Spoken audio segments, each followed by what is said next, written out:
Hello viewers, আসসালামু আলাইকুম। আজ আপনাদের দেখিয়ে দিব কিভাবে অল্প উপকরণ দিয়ে লোভনীয় চালতার আচার তৈরি করা যায়। চালতার আচারের জন্য এখানে আমি 2টি চালতা কেটে নিয়েছি। এই চালতাগুলো এখন আমি পানিতে সেদ্ধ করে নিব। এর জন্য চুলায় পানি ফুটিয়ে নিয়েছি এবং এর ভিতর দিয়ে দিচ্ছি 1 চা চামচ লবণ, হাফ চা চামচ হলুদের গুঁড়ো আর কেটে রাখা চালতাগুলো দিয়ে দিচ্ছি।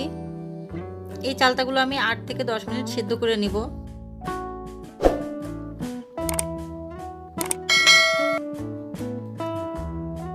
প্রায় 8 থেকে 10 মিনিট সেদ্ধ করে নেওয়ার পরে চালতাগুলোকে আমি তুলে নিচ্ছি।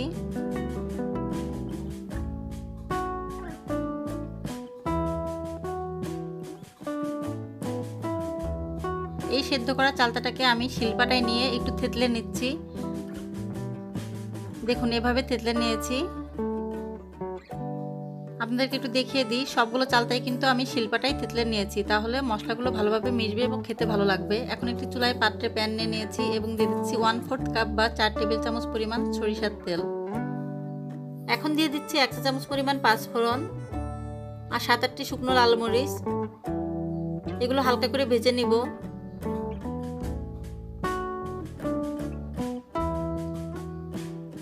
হালকা করে ভাজা হয়ে গেছে, এখন সেদ্ধ করা চালতাগুলো এখানে দিয়ে দিচ্ছি। দিয়ে দিলাম হাফ চা চামচ লবণ আর 1 চা চামচ মরিচের গুঁড়ো। সেদ্ধ করার সময় যেহেতু আমি লবণ দিয়েছিলাম, এখন লবণটি কম দিলাম। এই সময় লবণটা আসলে একটু খেয়াল করতে হবে। চালতাগুলোকে ভালোভাবে নেড়ে চেড়ে নিয়েছি। এখন এখানে দিয়ে দিচ্ছি 1 কাপ পরিমাণ চিনি। চিনিটা আপনারা আপনাদের স্বাদ অনুযায়ী দিবেন। আমি একটু মিষ্টি করে করতে চেয়েছি, এজন্য চিনিটা বেশি দিয়েছি। চিনিটা গলে যাওয়া পর্যন্ত এখন নাড়তে থাকবো।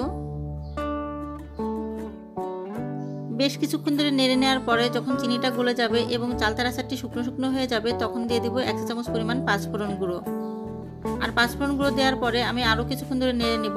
প্রায় 8-10 মিনিট মতো নেড়ে নিলেই আমাদের চালতার আচারটি কমপ্লিট হয়ে যাবে।